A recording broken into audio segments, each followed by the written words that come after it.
What's going on, people? We are Tottenham TV, back here for some more content for you guys today. And what we're going to be looking at, we're going to be looking back at the Asia Pacific Tour, where we were supposed to have 3 games. We were supposed to have 3 games against 3 decent opposition. We did end up playing 2 games against 1 decent opposition, if you can call West Ham decent, that is. But we're going to be looking back at it and see what 5 things we can take away from the tour. And first up is Udogie is ready. Yeah, and he obviously had, well, everyone had 2 45-minute displays going into the tour, so I don't have to specify him, but I think he really did impress on the tour in the minutes that he was given. There was a bit of like obviously there's a lot of hype around him and a lot of excitement around the new left-back coming in. There were a few question marks going into the tour. Is the left-back role going to be suited to him? He's still a very young player. How is he going to adapt to playing for Tottenham, for a new team, still 20 years of age? But I thought he really showed maturity. He showed he can excel in that position. And I think that left-hand side role, inverted, where you can underlap or overlap and also keep things simple in the centre, he can really thrive in that position. And I think there were still some question marks going to this pre-season tour, but I think with what we saw from Udogie, I think everyone can be very excited going into the season that he can be our left back. Yeah, absolutely. And when you're looking at his physicality alone, like, he looks like he's a player ready-made for the Premier League. Absolute sheer build to him, absolutely got searing pace, technical ability to match. And, like you say, there were those question marks to say, can he play that fullback role? Can he invert as a fullback as well? And I felt like on the sample size that we did see, he took to it like a duck to water, to be honest. And he is one of the players, him alongside the player that we're going to talk about next, who I'm so excited to see what next season can bring for them. And hopefully it brings an end to maybe our left back problems, because I think he can do the job defensively. He can do the job going forward. It feels like we've got a real coup with Destiny Udogie in the squad now. And he was brought in to play an Antonio Conte system at wing back, who we all thought he was ready made for. But I actually think as well he can be ready made for the role that we want him for in the Ange Postecoglou system too. So I cannot wait to see what happens with Destiny. Moving on to number 2, and that is BISSOUMA becoming a leader. Yeah, and I think it's fair to say we saw a new side to BISSOUMA that we haven't seen before in a Tottenham shirt in this pre-season tour. Ange spoke about him really being a leader for all the younger kids and younger players in the team, and how he's really becoming an example. And you can see in a lot of the social media content and a lot of the content surrounding the pre-season tour how BISSOUMA seems to be like the glue socially for a lot of these players, and he seems to get on with everyone, and he seems to coming out of his shell a bit. And I think at Brighton, I never really saw him as a player who was like a leader in the dressing room, but I think he's starting to develop that leadership side to him, and that's really exciting. And maybe with that added responsibility, now he's got the shackles off, now Conte's gone, he can play in his more preferred role, how he wants to play. And I think Ange is starting to really trust him, and hopefully we can now start to see the BISSOUMA, and as well on the pitch as well. He was also showing that, I should add. But I'm talking about more off the pitch. He's showing more of those leadership qualities, which we're going to need, especially if a lot of the leaders of the dressing room are departing. Yeah, and it brings the question about who is going to be the captain for next season if Harry Kane does depart. Our captain Lloris has gone, Kane potentially going as well, Højbjerg as well, questions about him going out the dressing room. Those are our 3 candidates who you would have picked for captain for next season. And it's leaving a massive leadership void, so it's great to see players like BISSOUMA stepping up in that role. And I think there's a wide expectation in the Tottenham fan base that there's going to be a big season ahead for Yves BISSOUMA. And if the pre-season's anything to go by, if the media that Spurs are putting out is anything to go by, then I think he is going to have a massive season ahead. But in terms of the question of who should be captain for next season, I do feel it is a bit too early for Yves BISSOUMA to take that role on. But I think maybe in the future he can put himself in the ring. And I think that I've put a lot of thought into this, who I think should be the next Spurs captain. And I think I've landed on Heung-min Son. I think he's the one who should probably take the armband for next season if Harry Kane was to go. He seems to be, he's been here for ages. He's got the respect of everyone in that squad.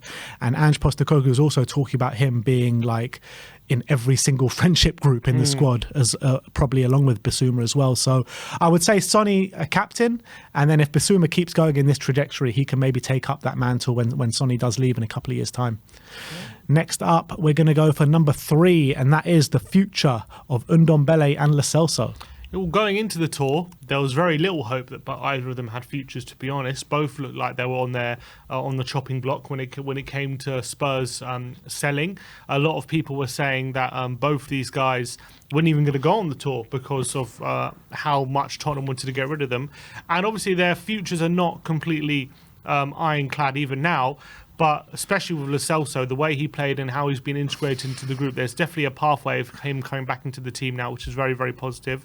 Ndombele, unfortunately, did pick up an injury on the tour, but he was set to play, it seemed, anyway, in the first game against West Ham. Unfortunately, injuries did take its toll on him. What was peculiar, but that maybe something did happen with Ndombele after that, because he did seem fit to play the last game and he wasn't selected. So whether that was a fitness issue or maybe there's something more going on behind the scenes, I guess we'll have to wait and see. But I think the futures of Lo Celso and Ndombele, maybe it's more likely that they stay now definitely is more likely they stay than it was before the tour, but it's still a bit up in the air. But I think we learned that Ange, I think, does have something to work with, especially with Lo Celso, in terms of playing in his system, and that could definitely be positive if we potentially want to save some money and keep them. Yeah, and there's been positive words from the manager Ange on Lo Celso and the brilliant performances he did have in those two games, albeit just 45 minutes apiece, and one of them against a bit of a pub team. But I felt like the performances he did put in, I mean, he was one of the stars of pre-season, you got to say that. And with 2 goals to his name and what he can bring to the team, I actually would like to see Lo Celso stay now after seeing how we can slot in an Ange Postecoglou system. But we didn't learn anything about Tanguy Ndombele.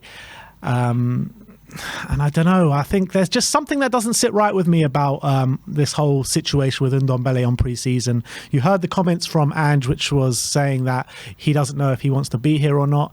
And there were 2 of the games. The second game, when the game got called off, he wasn't in that lineup, and Ange did say that everyone was fit apart from Dane Scarlett. And in the second game, he did say that he was going to give players minutes that really needed it, and if anyone needs it, it's Tanguy Ndombele. So I don't know, something really doesn't sit right with me about this whole Tanguy Ndombele situation. So I guess we'll figure out more in the coming weeks and coming days if he is sold or he does stick around. But if he does stick around, I'll back the manager's decision and completely back the player. But my personal preference is probably to move him on at this stage, but we'll have to wait and see what happens with that one. Moving on to number 4, we're going to go to the players behind Ange. Yeah, and I think especially what we saw in training and on the pitch as well, the players are definitely buying into what Ange wants to do and his way of playing. Everyone is giving glowing reports on how Ange wants to play his football, playing in the opposition's half, taking more risk, playing more on the front foot. And I think the players are definitely taking to Ange. BISSOUMA saying that Ange is like a father or a family member, the way he's approaching his man management style. And I think everyone seems a lot happier now. There's definitely a happier vibe around the team and the dressing room for sure. You can definitely get that sense from the media. So I think Ange is bringing lots of people together. I think he's the way he's got everyone singing from the same hymn sheet at the moment is very positive. Obviously, still a few question marks on people wanting to go or not, but I think what we can see from training is everyone's buying into Ange Postecoglou right now, and that's really, really positive.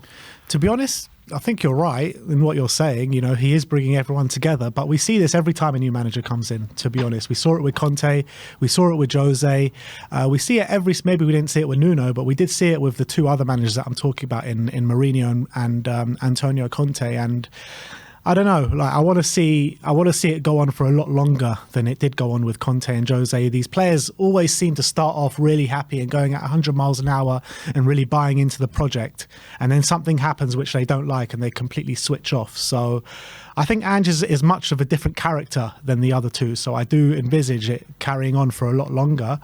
But I think the signs that we're seeing now we have seen under previous management before, so I wouldn't read into it too much, to be honest. But let's move on to the 5th and final takeaway, and that is desperate. I could say that again, desperate for defenders. Yeah, look, I don't think we needed the preseason tour to learn this, but I think it was painfully obvious on the preseason tour. If there was any more evidence that we needed that these defenders are just not fit for purpose. Just look at the goals we conceded on pre-season tour and look at just how the games panned out, especially the first one. over 30 shots or so, and the opposition only had 4 shots on goal and ended up scoring 3 goals, and the marking for set pieces all over the place. Even the goal we conceded against the Lion City Sailors was absolutely atrocious defensively wise. And if there was ever more evidence that the defenders that we have at this club are never going to bring us success as long as they're the ones we trust in defending our goal, when we need real better quality, more pace, more power, more just a complete rejuvenation at centre-back position. We've known this for a long time, but I just think it was plain to see on that pre-season tour where the biggest problems were in our team. And if the club can't take the evidence there and act upon it, I don't know when they will. I mean, if they can't defend against the Lion City Sailors of Singapore, then who can they defend against? This is the honest truth. I mean, like you say, we've known this for a very long time. It's been painful to watch these defenders play week in, week out for us. We just had our worst defensive campaign in the Premier League era. I mean, the evidence is just getting bigger and bigger year on, year out, and it's absolutely a disgrace how we haven't sorted it out by now. But hopefully, with only under 2 weeks now left till the current campaign, we get a couple of defenders in at the very least. So, I mean, they should be in here. They should have been on the tour, never mind coming in now. I mean, we're here a week after the tour now, and we still have no clue who's coming in. I mean, it's an absolute disgrace the way this club is conducting this defender search. And you would think, like, every time a transfer window comes around, the beginning of the transfer window, they're like, oh, this is our priority position. We're going to go big in this position. And then we just don't hear anything for the rest of the window.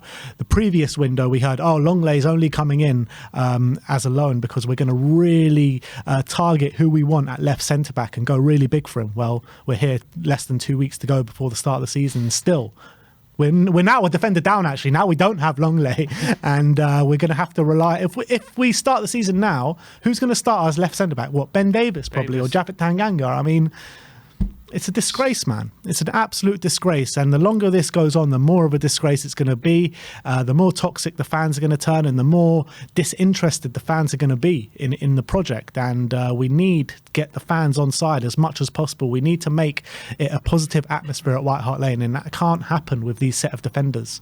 I mean, they're just holding us back so much, and not only holding us back, but we're going to regress under them as well. No matter what we do in other areas of the pitch, we need the centre-back position sorted out as soon as possible, and that as soon as possible was a year ago, never mind a week ago, and never mind in next week. We needed it done a year ago. But rant over. That is our 5 takeaways. Let us know in the comment section below your thoughts regarding our 5 takeaways from the tour. Like, subscribe and comment, and as always, come on you Spurs.